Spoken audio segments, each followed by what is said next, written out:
Hello बच्चों, आप सब कैसे हैं? पढ़ाई अच्छी चल रही होगी। हमने टाइप ऑफ कंडक्टेंस पढ़ लिया था। आज हमें देखना है कि कंडक्टेंस पे जो भी हमने कंडक्टेंस पढ़ी थी उनके ऊपर डाइल्यूशन का क्या इफेक्ट आता है। किस चीज़ का? डाइल्यूशन का। वही हमें देखना है। आप डाइल्यूशन का मतलब समझते हैं बच्चों क्या होता है? डाइल्यूशन का मतलब होता है कि उसमें आप अमाउंट ऑफ वाटर बढ़ा दें। क्या है? अमाउंट ऑफ वाटर बढ़ा दें। आपने एक सॉल्यूशन बनाया जिसमें क्या था? NaCl था। क्या था? NaCl था।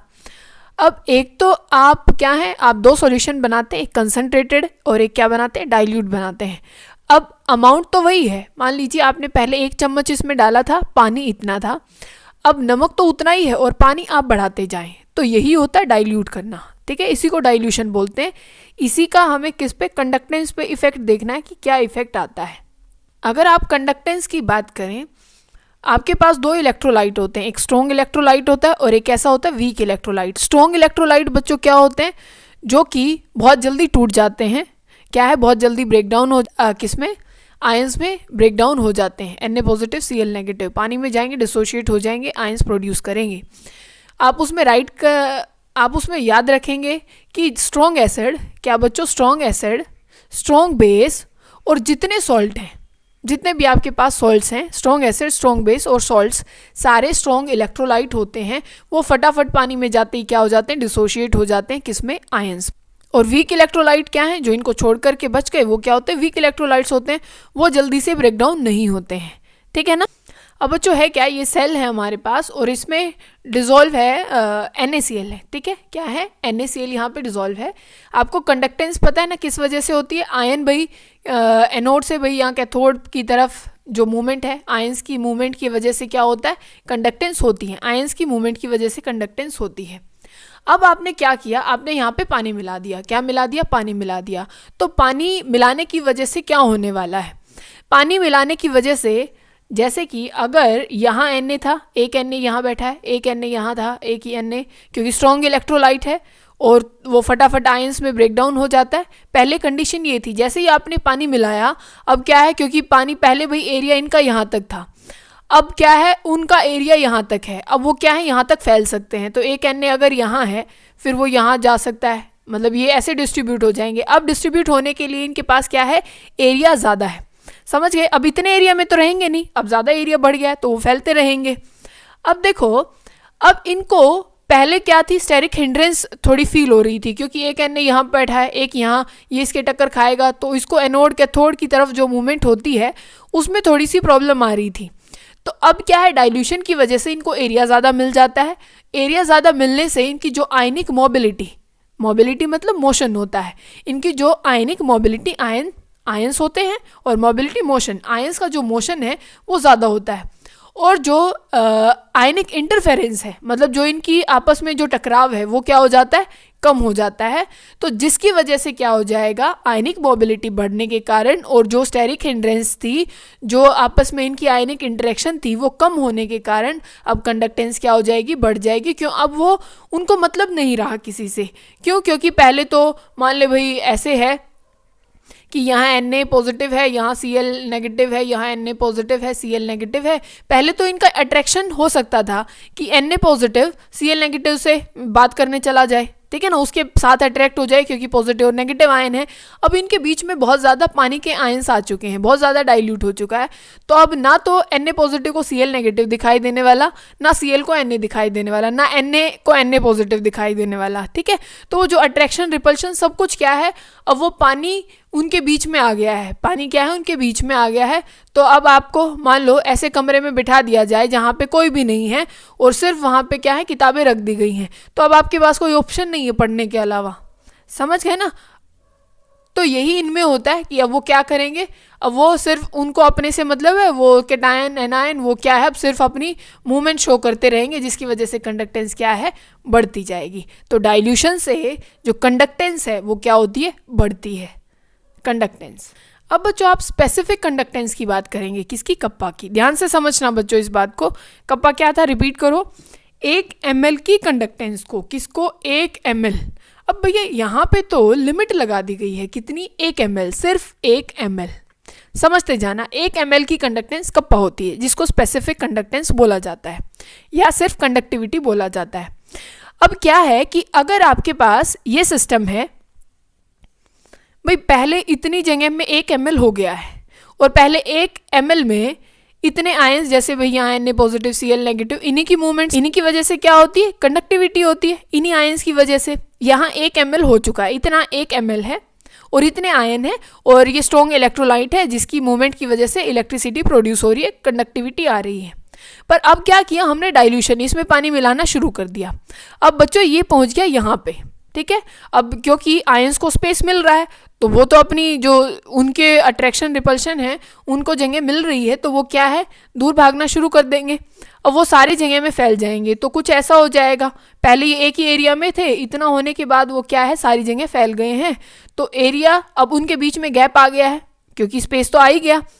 तो इसकी वजह से क्या है, अब 1 ml तो बच्चों इतना है, पहले 1 ml में देखो कितने सारे के आयंस यहीं पे थे, 1 ml में ही थे सारे आयंस। अब देखो 1 ml में तो ये 5-7 आयन बचे, तो डाइल्यूशन की वजह से जो स्पेसिफिक कंडक्टेंस होती है वो क्या हो जाती है, डिक्रीज, क्योंकि वो तो सिर्फ 1 ml की होती है। तो 1 ml में तो अगर हम डाइल्यूट करते जाएं हो सकता है 5-6 आयन ही बचे, क्योंकि हमें तो सिर्फ 1 ml की मेजर करनी है। तो आपको क्या यहाँ से क्या समझ में आया कि जो स्पेसिफिक कंडक्टेंस है वो डाइल्यूशन से कम हो जाए। फिर हमने पढ़ा था मोलर कंडक्टेंस, किसका, मोलर। अब मोलर का मतलब क्या होता है बच्चों, समझना, ध्यान से समझना। मोलर का मतलब होता है 1 मोल। आप 9th क्लास में मोल कंसेप्ट पढ़ रहे हैं, 11th में भी पढ़ा था, सॉल्यूशन चैप्टर में भी पढ़ा होगा आपने पहले। तो 1 मोल का नहीं पढ़ा तो अभी देख लो, ध्यान से समझना। 1 मोल का मतलब क्या होता है, आप जिस चीज़ का भी 1 मोल ले रहे हैं, मोल एक यूनिट होती है बच्चों, सिंपल। जैसे आप ये बोलते हैं भाई 1 दर्जन केले ले आओ, तो वो एक यूनिट है, ऐसे ही मोल भी एक यूनिट है। मोल भी क्या है, एक यूनिट है। तो इसमें क्या चीज़ है कि 1 मोल में आप जिस चीज़ का भी, आप मान लीजिए आप ले रहे हैं मैग्नीशियम का 1 मोल, तो वो उसके मास के बराबर है, इतना ही है। तो 1 मोल तो अब चाहे आप डाइल्यूट करो चाहे कैसे ही करो, 1 मोल तो 1 ही मोल रहने वाला है, ठीक है ना। तो मोल एक यूनिट हुई जिसमें भाई जो भी, जिस चीज़ का भी आप 1 मोल लेने वाले हैं तो वो उसके मास के बराबर होगा। और इसमें कितने नंबर ऑफ पार्टिकल होते हैं, एवोगैड्रो नंबर के पार्टिकल्स होते हैं, तो यही 1 मोल होता है। यही क्या होता है, 1 मोल होता है। तो अगर आपने एक सॉल्यूशन में आपने क्या मिला रखा है, आपने 1 मोल रखा है, 1 मोल क्या मिला रखा है, सोल्यूट मिला रखा है। सोल्यूट मतलब आप इलेक्ट्रोलाइट की बात कर रहे हैं, आप 1 मोल NaCl आपने डिसोल्व कर रखा है, ठीक है। अगर आप इसको डाइल्यूट कर दें, अब बच्चों आप इसमें पानी मिला दें बहुत सारा, तो क्या फ़र्क पड़ जाएगा, वो सॉल्यूशन तो 1 ही मोल है ना। मतलब कि भाई आपको केले लेने जाने थे या फिर आप चीनी लेने जा रहे हैं 1 किलो, चाहे 1 जना जाओ, चाहे 10 जने जाओ, चाहे 15 जने जाओ, डेंसिटी मतलब नंबर ऑफ कुछ भी बढ़ने से क्या वो जो 1 किलो चीनी है वो ज़्यादा या कम हो जाएगी, नहीं होगी। तो यहाँ पे भी यही चीज़ है कि 1 मोल आपको कैलकुलेट करनी है, आपको तो 1 मोल की कैलकुलेट करनी है, चाहे वो 200 ml में कैलकुलेट करो चाहे 500 ml में करो, वो 1 मोल की कंडक्टेंस ही क्या होती है, मोलर कंडक्टेंस। तो चाहे वो पूरे इतने बड़े एरिया में भी फैल जाएगी, तो आपको तो कैलकुलेट ही किसकी करके लानी है, 1 मोल की कैलकुलेट करके लानी है।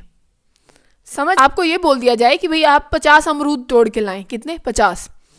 अब मुझे ये नहीं पता, मैंने ये नहीं बोला कि आप 1 पेड़ से तोड़ के लाएं, आप 50 पेड़ के, चाहे आप दूसरे गांव से तोड़ के लाएं, मुझे उससे कोई फ़र्क नहीं पड़ता, हमें तो कितने चाहिए, 50 चाहिए। तो इसमें भी यही है, आपको 1 मोल की कंडक्टेंस मेज़र करनी है, वही 1 मोलर कंडक्टेंस थी। तो आप चाहे डाइल्यूट करते जाएं या कुछ भी करते जाएं, तो जो मोलर कंडक्टेंस है वो क्या होती है, अब इसमें भी क्या होती है बच्चों, इंक्रीज होती है। क्या होती है, इंक्रीज होती है। क्यों इंक्रीज होती है, क्योंकि इनको भी क्या है, अब आयंस बिल्कुल फ्री हो जाएंगे। क्यों भाई, अब बिल्कुल आज़ादी, मैं तो आराम से मूव करूँगा, तो आयनिक जो मोबिलिटी है फिर से यहाँ पे बढ़ जाएगी, और जो स्टेरिक हिंड्रेंस, जो रिपल्शन हो रही थी आयंस के बीच की, वो भी खत्म हो जाएगी। तो आयंस फ्रीली मूव कर रहे हैं, तो आयनिक मोबिलिटी भी बढ़ जाएगी और कंडक्टेंस भी, मोलर कंडक्टेंस भी क्या है, बढ़ जाती है। सेम किस में अप्लाई होता है, यही सेम क्राइटेरिया किस चीज़ में अप्लाई करेंगे आप, तो ऐसे ही बच्चों किस में होता है, इक्विवेलेंट कंडक्टेंस में होता है। उसमें क्या लेना होता है हमें, उसमें एक इक्विवेलेंट लेना है, उसमें एक इक्विवेलेंट लेना है। तो इक्विवेलेंट भी तो क्या होता है, तो इक्विवेलेंट भी तो क्या होता है बच्चों, सेम होता है किसी का। जैसे 1 मोल फिक्स्ड यूनिट है, तो ऐसे भी किसी भी चीज़ का आप क्या लेंगे, इक्विवेलेंट लेंगे। अब आप सोच रहे होंगे भाई इक्विवेलेंट होता क्या है, अब वो भी देख लो। तो वैसे आपको ये सॉल्यूशन चैप्टर में या इसी में हम फिर से पढ़ेंगे, तब फैराडे के लॉ पढ़ेंगे। तो एक इक्विवेलेंट का मतलब क्या है, अब का जो भी आपके पास सब्सटेंस है, जैसे आपके पास H2SO4 है, H2SO4 का मास आप कैलकुलेट कर लेंगे, कितना होता है 98 होता है। इसका मोलर मास आप H2 का करेंगे, S का O4 का, तो 98 होता है। अब यहाँ पे एक एन फैक्टर टर्म होती है, क्या होती है एन फैक्टर, कि वो अगर एसिड है तो वो कितने H दे सकता है बच्चों, अगर एसिड है तो कितने H दे सकता है, अगर बेस है तो वो कितने OH नेगेटिव आयन दे सकता है।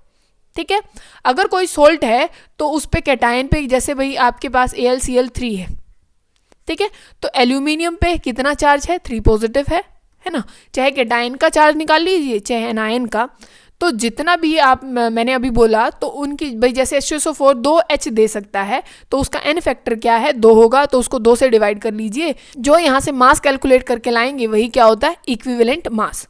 तो जो आपका एक इक्विवेलेंट की जो कंडक्टेंस होती है वही इक्विवेलेंट कंडक्टेंस होती है, एक इक्विवेलेंट की जो कंडक्टेंस होगी, जैसे यहाँ 1 मोल की थी यहाँ एक इक्विवेलेंट की, तो वो भी तो ऐसे ही है ना, आप कुछ भी कर लो भाई, आपको तो एक इक्विवेलेंट की कंडक्टेंस मेजर करके लानी है, तो उसमें भी सेम क्राइटेरिया लग जाएंगे कि भाई उसकी, क्योंकि आप कितना ही डाइल्यूट करते जाएं उसकी जो कंडक्टेंस है भाई वहाँ पे क्या हो जाएगी, बढ़ जाएगी, क्योंकि आयनिक जो मोबिलिटी है वो इंक्रीज हो जाएगी डाइल्यूशन से, और जो पार्टिकल आपस में टकरा रहे थे वो कम हो जाएगा, तो ऑल ओवर जो मोलर कंडक्टेंस है वो भी बढ़ती है, जो इक्विवेलेंट कंडक्टेंस है वो भी बढ़ती है, कंडक्टेंस भी बढ़ती है, सिर्फ घटता कौन है स्पेसिफिक कंडक्टेंस। ठीक है ना।